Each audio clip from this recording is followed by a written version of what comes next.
ایسے ہوتا تھا پہلے، اب تو خط کا سسٹم ختم ہو گیا ہے، پہلے ایسے ہوتا تھا کہ کوئی خط لکھتا تھا تو وہ حکومت پاکستان سے ٹکٹ خرید کر اس کے اوپر چپکاتا تھا، تو وہ ڈاک خانے جاتا تھا، تو وہ خط آگے کنورٹ ہو جاتا تھا۔ لیکن یہاں پر کیا ہے جی کہ وہ خط اگر ٹکٹ نہیں ہوتی تھی اس کے اوپر تو وہ خط آگے نہیں بھیجا جاتا تھا بلکہ وہیں پر روک لیا جاتا تھا۔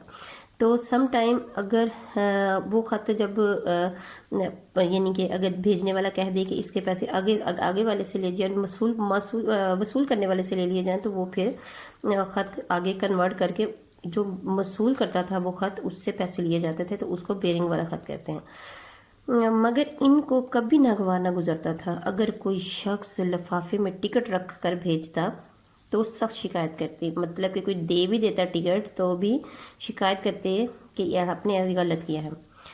مروت، فیاضی، دریا دلی، لحاظ کا مطلب ہوتا ہے جی کہ یہ بھی مروت اور یعنی کہ فیاضی دریا دلی میں ہی آئے گا۔ مرزا کی طبیعت میں بدرجہ غایت تھے۔ غایت ہوتی انتہا پر، اعلیٰ درجے کا۔ غایت کیا ہوتی ہے جی؟ انتہا درجے کی، یعنی کہ ان کی طبیعت کوٹ کوٹ کے بھری ہوئی تھی۔ کس سے؟ مروت سے اور لحاظ سے۔ باوجود یکا خیر کا مطلب ہوتا ہے جی کہ اس کے باوجود آخری عمر میں وہ اشعار کی اصلاح دینے سے بہت گھبراتے تھے۔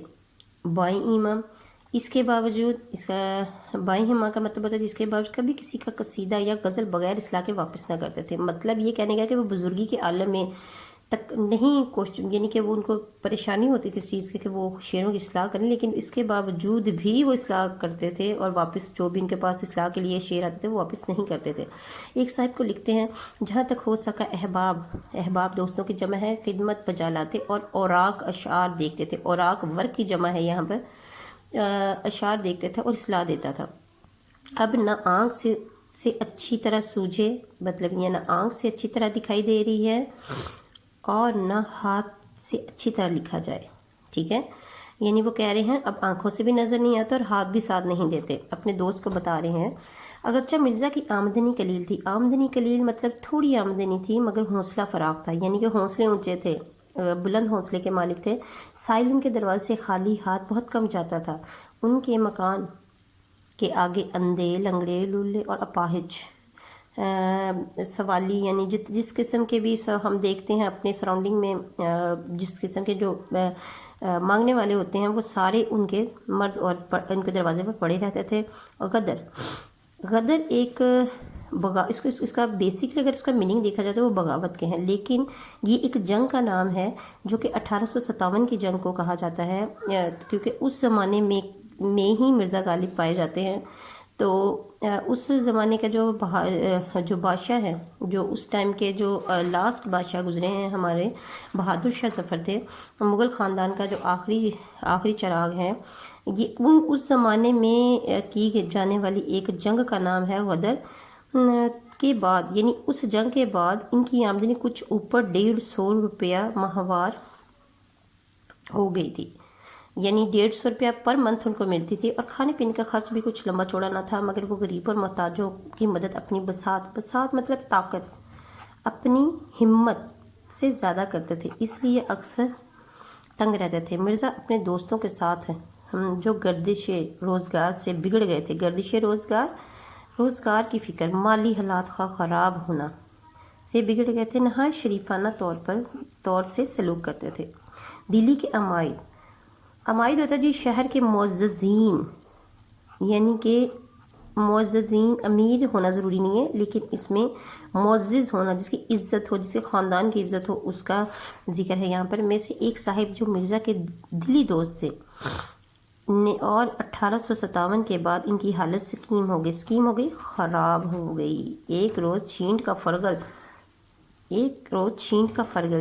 فرگل ہوتا ہے جی باریک بیل بوٹے والا ایک روئی دار واسکٹ ہوتا ہے یہ، جو کہ امیر نہیں پہنتے تھے، یعنی کہ کوالٹی میں ہلکا ہوتا تھا۔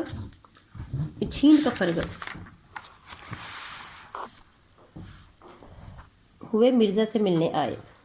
مرزا نے کبھی ان کو ملیدہ یا جامہ وار وغیرہ چوغوں کے سوا ایسا حقیر کپڑا پہنے نہیں دیکھا تھا۔ چھینٹ کا ورگل ہوتا ہے جی یعنی کہ یہ باریک بیل بوٹے والی روئی دار واسکٹ ہوتی ہے، اور ملیدہ ہوتا ہے جی، ملیدہ یہ پشمینہ کا ایک کپڑا ہوتا ہے جو مل کر ملائم کیا جاتا ہے، اور یہ کافی مہنگا ہوتا ہے، عمرہ پہنتے تھے پہلے زمانے میں۔ اور چھینٹ کا فرگل ایک سستا کپڑا ہوتا تھا، سستا یعنی کہ غریبوں کا لباس ہوتا تھا۔ ان کے بدن پر دیکھ کر ان کا دل بھر آیا، ان سے پوچھا یہ چھینٹ آپ نے کہاں سے لی ہے؟ چھینٹ کا مطلب وہی فرگل ہے، یعنی وہی ایک واسکٹ ہے، روئی دار واسکٹ ہے۔ مجھے اس کی وضع بہت بھلی معلوم ہوتی ہے۔ وضع کا مطلب ہے جی کہ مجھے اس کی بناوٹ، اس کی ظاہری حالت بڑی ہی اچھی لگ رہی ہے، آپ مجھے بھی فرگل کے لیے یہ چھینٹ منگوا دیں، یعنی کہ اس واسکٹ کے لیے مجھے بھی یہ باریک روئی دار واسکٹ یعنی کہ بیل بوٹے والا کپڑا منگوا دیں، جو کہ جس سے میں واسکٹ بنواؤں۔ انہوں نے کہا یہ فرق آج ہی بن کر آیا ہے، میں نے اسی وقت اس کو پہنا ہے۔ اب وہ کہہ رہا ہے کہ میں نے یہ فرگل آج ہی پہنا ہے، اگر آپ کو پسند ہے تو یہی حاضر ہے۔ مرزا غالب نے کہا یہ جی تو یہی چاہتا ہے کہ اسی وقت آپ سے چھین کر پہن لوں، مگر جاڑا شدت سے پڑ رہا ہے۔ جاڑا سردی کو کہتے ہیں، اور شدت یعنی کہ اس کا لیول بہت اونچا ہے۔ آپ یہاں سے مکان تک کیا پہن کر جائیں گے؟ پھر ادھر ادھر دیکھ کر، کھونٹی پر ہوتا ہے جی جو ہم میخ لگا دیتے ہیں دیوار کے اوپر، اس کو کھونٹی کہتے ہیں۔ پر سے اپنا ملیدہ میں نے آپ کو پہلے بھی مینشن کیا ہے کہ یہ پشمینہ کا ایک کپڑا ہوتا ہے جس کو مل کر ملائم کیا جاتا ہے، کہ نیا چوگا اتار کر انہیں پہنایا، اور اس خوبصورتی کے ساتھ وہ چوگا ان کے نظر کیا۔ ظرافت مزاج میں اس قدر تھی، ظرافت کا مطلب ہوتا ہے جی کہ خوش طبع، خوش مزاج اس ایسے تھے، یعنی کہ ان میں کامک سینس اچھی تھی۔ اگر آپ کو بجائے حیوان ناطق ہوتا ہے جی بولنے والا جانور، حیوان ناطق کے حیوان ظریف کہا جائے، یعنی بولنے والا جانور، انسان کو حیوان ناطق ہی کہا جاتا ہے، یعنی ایسا جانور جو بول رہا ہو۔ اور وہ اس کو آگے ایک نیا عنوان دے رہا ہے رائٹر کہ حیوان ظریف ہوتا ہے جی خوش مزاج مخلوق، یعنی کہ جو ہر وقت خوش رہے، ہر وقت خوش رکھنے کا مزاج رکھتی ہو، وہ حیوان ظریف کہا جاتا ہے اسے۔ تو بجا ہے ایک دفعہ جب رمضان گزر چکا تو قلعے میں گئے۔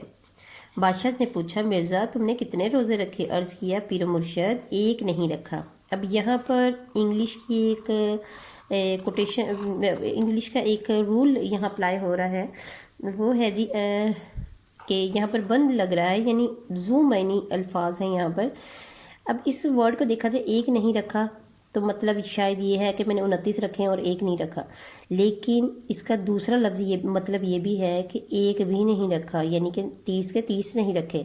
تو یہاں پر انگلش کی ایک رول اپلائی ہو رہا ہے جس کو بند کہتے ہیں، یعنی زو معنی جملہ ہے یہ، زو معنی الفاظ ہیں یہ۔ ایک دن نواب مصطفیٰ خان کے مکان پر ملنے کو گئے۔ ان کے مکان کے آگے چھتا، جس کو ہم عرف عام میں شیڈ کہتے ہیں، جو ہمارے گھروں کے آگے ہوتا ہے، تاریخ تھا۔ چھتا جی پہلے بناوٹ اور ہوتی تھی، اب تھوڑی سی ڈیفرنٹ ہو گئی ہے۔ جب چھتے سے گزر کر دیوان خانہ ہوتا ہے جی ڈرائنگ روم، آج کے زمانے کا اگر لفظ بولا جائے تو ڈرائنگ روم ہے، لیکن تھوڑا سا پیچھے چلے جائیں تو بیٹھک ہے، اور اس سے بھی تھوڑا پیچھے چلے جائیں 1857 میں تو دیوان خانہ ہے۔ کہ دروازے پر پہنچے تو وہاں نواب صاحب ان کو لینے کے لیے کھڑے تھے۔ مرزا نے ان کو دیکھ کر یہ مصرع پڑھا، آب چشمہ حیوان دووان طریقست۔ یہ ایکچول میں پرشین ہے، فارسی ہے۔ اس کا مطلب ہے کہ آب حیات اندھیرے میں ہے، آب چشمہ یعنی کہ آب حیات اندھیرے میں، طریقست ہے اس کا، طریقست اندھیرے میں ہے۔ جب دیوان خانے میں پہنچے تو ان کے دالان میں بس سبب مشرق رویا ہونے کے دھوپ بھری ہوئی تھی۔ مرزا نے وہاں سے یہ مصرع پڑھا، این خانہ ہما آفتاب است۔ مطلب یہ کہ یہ گھر تو سارے کا سارا سورج ہے، این خانہ یہ گھر، ہما یعنی کہ سارے کا سارا، آفتاب است سورج ہے۔ ایک صحبت میں، ایک محفل میں، مجلس میں مرزا میر تقی میر کی تعریف کر رہے تھے شیخ ابراہیم ذوق۔ اچھا، پہلے یہ جو شاعر حضرات ہوتے تھے وہ اپنے نام کے ساتھ ایک نک نیم لگا لیتے تھے، لوگ ان کو پورا نام کی بجائے چھوٹے نام سے پکارتے تھے، وہ اپنے اشعار میں بھی وہ نام یوز کرتے تھے، جیسے شیخ ابراہیم اپنے اشعار میں ذوق کا لفظ استعمال کرتے تھے۔ سودا یہاں پر جی سودا جو ہے یہاں پر مرزا محمد رفیع سودا کو کہا گیا ہے، جو کہ اپنے نام کے ساتھ سودا کا لفظ لگاتے تھے، سودا کا لقب لگاتے تھے۔ تو مرزا میر تقی میر اپنے ساتھ میر لگاتے تھے۔ تو میں تو تم کو میری سمجھتا ہوں، مگر اب معلوم ہوا ہے کہ میری سمجھتا ہوں اور اب معلوم ہوا ہے کہ آپ سودائی ہیں۔ یہاں پر میری کا مطلب یہ ہے کہ میر تقی میر کا فین سمجھتا ہوں، ان کا مداح سمجھتا ہوں تھا، لیکن آپ تو سودائی ہیں۔ سودائی کا مطلب وہ نہیں ہے جو ہم عام ورڈ میں یوز کرتے ہیں، اس کا مطلب ہے کہ آپ سودا کو، کیونکہ انہوں نے کہا انہوں نے سودا کو میر پر ترجیح دی۔ سودا کا مطلب یہاں پر مرزا محمد رفیع سودا ہے، جو کہ اپنے اشعار میں سودا کا لفظ استعمال کرتے، اس لفظ سے سودائی بنایا گیا ہے انہوں نے۔ باوجود یکا مرزا کی آمدنی اور مقدور بہت کم تھے۔ مقدور ہوتا ہے جی طاقت، ہمت بہت کم تھی، مقدور بہت کم تھا، مگر خودداری اور حافظ وضع کو کبھی ہاتھ سے نہ جانے دیتے تھے۔ شہر کے عمرہ و عمائد کا مطلب ہے جی، عمائد کا مطلب ہے کہ میں نے آپ کو پہلے بھی کہا تھا کہ معززین سے برابر کی ملاقات تھی، یعنی امیروں سے اور عزت داروں سے، دونوں سے برابر کی۔ کبھی بازار میں بغیر پالکی یا ہوادار کے نہ نکلتے تھے۔ پالکی ہوتی ہے جی یہ ڈولی ہوتی ہے ایک طرح کی، اور ہوادار ہوتا ہے تخت روا، ایک تخت ہوتا تھا، اس کو پائے لگے ہوتے تھے اور اس کو کہار لے کے آتے تھے۔ کہار کا مطلب ایسے ہے کہ جو اس ہوادار یا اس تخت کو اٹھا کے کندھوں پہ اوپر باہر نکلے، ان کو کہار کہا جاتا تھا، تو ہوادار اس کو کہا جاتا ہے۔ پالکی میں عورتیں آف کورس آتی تھیں، تو یہ بھی عمرہ بھی یوز کرتے تھے۔ عمائد شہر معززین شہر میں سے جو شخص ان کے مکان پر آتے، یہ بھی ان کے مکان پر ضرور جاتے۔ ایک روز کسی سے مل کر نواب مصطفیٰ خان کے مکان پر آئے، میں بھی اس وقت وہاں موجود تھا۔ نواب صاحب نے کہا آپ مکان سے سیدھے یہیں آئے ہیں یا کہیں اور بھی جانا ہوا ہے؟ مرزا صاحب نے کہا مجھ کو فلاں صاحب کا ایک آنا دینا ہے۔ آنا ہوتا ہے جی، اس کا ایسے ہے کہ یہ 1 روپے کا 16واں حصہ ہوتا ہے، یعنی 6.25 پیساز ایک آنا۔ اب تو آنا نہیں ہوتا، لیکن یہ جسٹ میں آپ کو سمجھانے کے لیے کہہ رہی ہوں کہ 1 روپیز کا یہ 1 روپے کا یہ 16واں حصہ ہوتا ہے آنا۔ اول وہاں گیا تھا، وہاں سے یہاں آیا ہوں۔ ایک دن دیوان فضل اللہ مرحوم چوٹ ہوتا جی بگی میں سوار مرزا غالب کے مکان کے پاس سے بغیر ملے نکل گئے۔ مرزا صاحب کو معلوم ہوا، یعنی کون نکلے ہیں؟ فضل اللہ مرحوم جو تھے وہ چوٹ میں سوار ہو کے، چوٹ ہوتا ہے جی میں نے بولا نا بگی میں سوار ہو کر مرزا کے مکان کے پاس سے بغیر ملے ہی نکل گئے۔ مرزا کو معلوم ہوا، انہوں نے ایک رکا دیوان کو بھیجا، یعنی کہ خط بھیجا، لیٹر بھیجا۔ مضمون یہ تھا کہ آج مجھ کو اس قدر ندامت ہوئی ہے، ندامت کا مطلب شرمندگی کے، شرم کے مارے زمین میں گڑا جا رہا ہوں، یعنی کہ زمین میں دھنسا جا رہا ہوں، اس سے زیادہ اور کیا نالائقی ہو سکتی ہے کہ آپ کبھی نہ کبھی تو اس طرف سے گزریں اور میں سلام کو حاضر نہ ہوں۔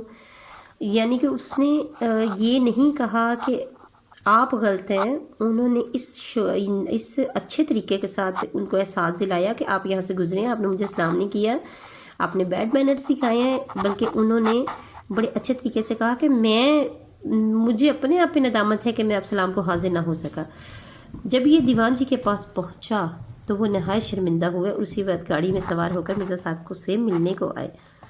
فواقہ ہوتا ہے جی پھل، فواقہ جو لفظ ہے وہ ہے پھل۔ پھل میں آم ان کو بہت مرغوب تھا، بہت پسندیدہ تھا۔ آموں کی فصل میں ان کے دوست دور دور سے ان کے لیے عمدہ عمدہ آم بھیجتے تھے۔ اس کو پسند تھا جی، یہ مرزا غالب کو پسند تھا، اور وہ خود اپنے بعض دوستوں سے تقاضا کر کے یعنی ان سے فرمائش کر کے آم منگواتے تھے۔ ایک روز مرحوم بہادر شاہ آموں کے موسم میں چند مصاحبوں یعنی ساتھیوں کے ساتھ، جن میں مرزا بھی تھے، باغ حیات بخش، یہ باغ کا نام تھا، یا مہتاب باغ میں ٹہل رہے تھے۔ آم کے پیڑ رنگ برنگے آموں سے لدے ہوئے تھے۔ اب آپ کہیں گے کہ آموں کے رنگ کیسے ہو سکتے ہیں؟ تو جو پروسیس ہوتا ہے آم کا، یعنی کہ پہلے وہ یعنی آف کورس وہ بھی ایک پروسیس سے گزرتا ہے، تو پہلے وہ گرین کلر کا ہوتا ہے، green and yellow mix up colour ہوتے ہیں، پھر اس کے بعد at the end of the time وہ ٹوٹلی یلو ہو جاتا ہے۔ تو وہ جو رنگ ہیں وہ یہاں پر رنگ برنگے ان کو کہا گیا، یہ نہیں کہ نیلے پیلے آم ہو گئے، نو۔ آگے ہے جی، یہاں کا آم بادشاہ یا سلاطین یا بیگمات کے سوا کسی کو میسر نہ آتا تھا۔ مرزا بار بار آموں کی طرف دیکھتے تھے۔ بادشاہ نے پوچھا، مرزا اس قدر غور سے کیا دیکھتے ہیں؟ مرزا نے ہاتھ باندھ کر عرض کیا، اس کو دیکھتا ہوں کہ کسی دانے پر میرا اور میرے باپ دادا کا نام بھی لکھا ہوا ہے یا نہیں۔ یعنی باپ دادا کا نام لکھنے کا مطلب ہے کوئی میرے مقدر میں بھی ہے کہ نہیں، میری قسمت کا بھی ہے کہ نہیں۔ بادشاہ مسکرائے۔ اسی روز ایک بہنکی ہوتی ہے جی، یہ ایک لکڑی ہوتی ہے، جیسے میں آپ کو سمجھا پاؤں اگر تو یہ ایسی لکڑی ہوتی ہے، اس کے ادھر بھی سامان بندھا ہوتا تھا، ادھر بھی سامان بندھا ہوتا تھا، اور یہاں پر ایک آدمی اس کو کندھے پر رکھ کے سوار ہوتا تھا، تو اس کو بہنکی کہتے تھے۔ عمدہ عمدہ آموں کی مرزا کو بھجوائی۔ مرزا کی نیت آموں سے اسی طرح سیر نہ ہوتی تھی۔ اہل شہر تحفتاً بھیجتے تھے، خود بازار سے منگواتے تھے، باہر سے دور دور کا آم بطور سوغات لے کر آتے تھے، مگر حضرت کا جی نہیں بھرتا تھا۔ نواب مصطفیٰ خان مرحوم نقل ہوتا جی بیان کرنے والا، نقل کرنے والا تھے، اور ایک صحبت میں یعنی ایک محفل میں مولانا فضل حق اور دیگر احباب موجود تھے۔ آم کی نسبت ہر ایک شخص اپنی اپنی رائے بیان کر رہا تھا، اس میں کیا کیا خوبیاں ہونی چاہیے۔ جب سب لوگ اپنی اپنی رائے کہہ چکے تو مولانا فضل حق نے مرزا سے کہا، تم بھی اپنی رائے بیان کرو۔ مرزا نے کہا، بھائی میرے نزدیک تو آم میں صرف 2 خوبیاں باتیں ہونی چاہیے، میٹھا ہو اور بہت ہو۔ سب حاضرین ہنس پڑے۔ اللہ حافظ۔